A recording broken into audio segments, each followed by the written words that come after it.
حضور کسی پیارے دوست نے سوال کیا تھا کہ حضرت مرزا صاحب نے تعلیم بھی پائی. جی تعلیم پائی.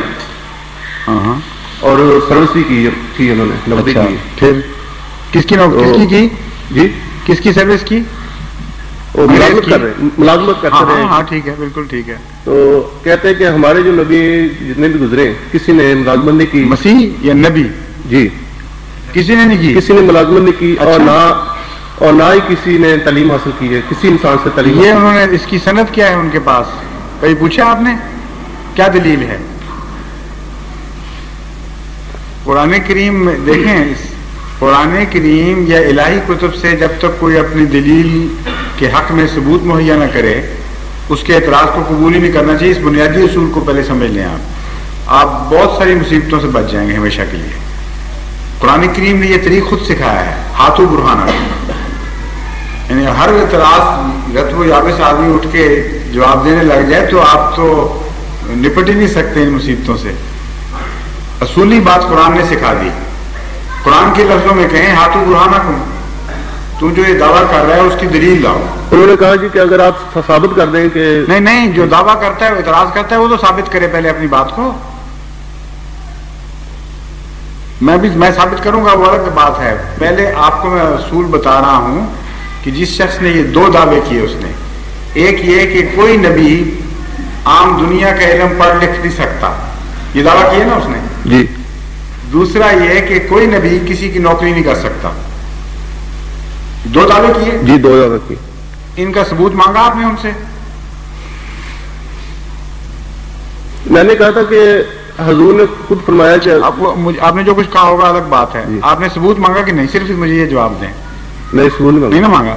اب ملے تو ثبوت مانگا, اور آئندہ جب کوئی اعتراض کیا کرے اس سے ثبوت مانگا کریں. یہ قرآن کریم نے ایک ایسا بنیادی اصول سکھا دیا ہے, جو بات آپ کو مسلم ہو اس کا ثبوت نہ مانگیں, جو آپ مانتے ہیں واقعی یہ بات آپ کے عقیدے کے خلاف ہے.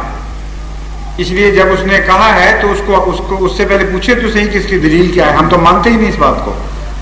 پہلے اعتراض کرنے والا دلیل لے کے آئے, اب اس کے خلاف دلیل سنیے.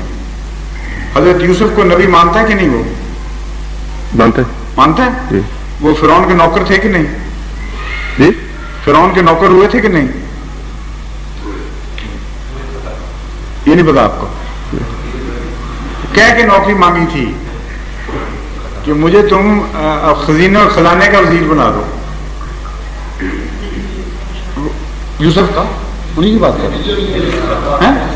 ہاں حضرت یوسف علیہ السلام نے خزانے کی نوکری مانگی اور پھر انچارج مقرر ہوئے, اور ان کی بلکہ یہاں تک فرمایا کہ دین الملک میں میرا یہ حق کوئی نہیں کہ میں اپنے بھائی کو روک سکوں اپنے پاس. محدود اختیارات تھے سارے, اور اس کے قانون کے پابند تھے. اللہ تعالیٰ قرآن شریف میں فرماتا ہے ہم نے ترکیب کی یوسف کے لیے, اگر ہم ترکیب نہ کرتے تو وہ اس کو ایسا پابند تھا قوانین کا کہ وہ اپنے طور پر کچھ بھی نہیں کر سکتا. پھر جھوٹی بات ہوگی نا ثابت. دوسرے حضرت صلی اللہ علیہ وآلہ وسلم کے متعلق امی کا لفظ آیا قرآن کریم میں, آتا ہے نا؟ باقی نبیوں کے متعلق کہیں امی آتا ہے؟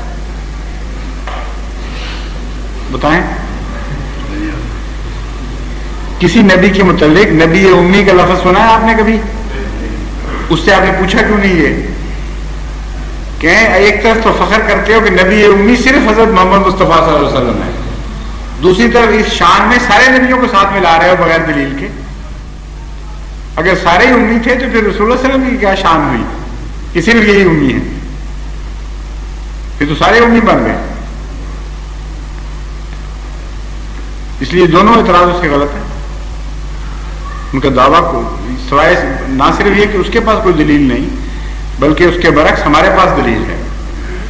پھر حضرت موسیٰ علیہ السلام وہ الواح پڑھ کے سنائی تھی کہ نہیں؟ ان کو لکھ کے لائے تھے ساتھ, اور کوئی نہیں تھا لکھنے والا.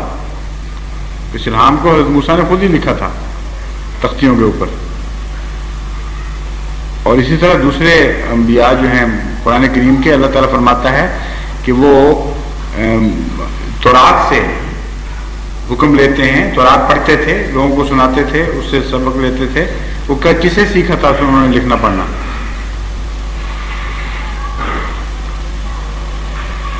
پرانے انبیاء جو بنی اسرائیل کے تھے لکھے پڑھے تھے.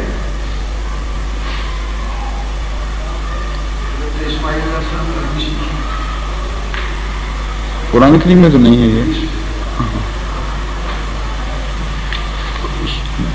جو بات وہ کہتا ہے اس کو پورا، مولویوں کو پورا علم نہیں. بات کیا کہنا چاہتے ہیں وہ یہ ہے کہ دین کا علم، جو جس دین جو ہے اور دین کا عرفان، یہ نبی خدا سے حاصل کرتا ہے اور دنیا سے نہیں حاصل کرتا. جو روٹین کا علم ہے، عام روزمرہ کا لکھنا پڑھنا والا، اس میں تو قطعاً کوئی ممانعت نہیں. اسی وجہ سے حضرت مسیح موعود علیہ السلام کے متعلق اللہ تعالیٰ نے المہدی کا لفظ استعمال فرمایا، تاکہ مولوی جب اعتراض کریں تو بتائیں کہ دین کا علم خدا سے پانے والا ہے، ہدایت خدا سے پاتا ہے. الف ب تم سے سیکھ لی تو کیا فرق پڑتا ہے؟ جو چیز منع ہے وہ ہے ہدایت پانا. ہدایت صرف خدا سے پاتا ہے نبی. اسی لیے باقی جگہ بھی انبیاء کا ذکر کر کے یہدون بامرنا فرمایا ہے کہ جہاں ہدایت کا تعلق ہے وہ ہمارے امر سے دیتے ہیں، اس کے بغیر وہ ہدایت نہیں دیتے. تو ہدایت نبی خدا سے پاتا ہے، دنیاوی علم تو سیکھتا ہی ہے. حضرت صلی اللہ علیہ وسلم نے بولنا چالنا سیکھا تھا کہ نہیں؟ زبانی علم بھی تو علم ہوتا ہے یا صرف تحریری علم ہوتا ہے؟ جی زبانی علم بھی تو علم ہی ہوتا ہے نا. ایک اندھا مولوی فاضل پاس کر لے بغیر لکھے اور بغیر پڑھے تو وہ شاگرد نہیں کہلائے گا، وہ طالب علم نہیں کہلائے گا. تو ہر بچہ ماں باپ سے اور اپنی قوم سے زبانی علم سیکھ رہا ہوتا ہے، اور نبی بھی ان میں شامل ہیں سارے. تو دنیا کا علم اور بول چال اور روزمرہ کی گفتگو اور زبان سیکھنا، خواہ یہ تحریری ہو خواہ یہ زبانی ہو، اس میں تو کوئی فرق نہیں ہے. قرآن کریم نے کہیں کوئی اشارتاً بھی یہ نہیں فرمایا کہ نبی یہ کر سکتا اور وہ نہیں کر سکتا.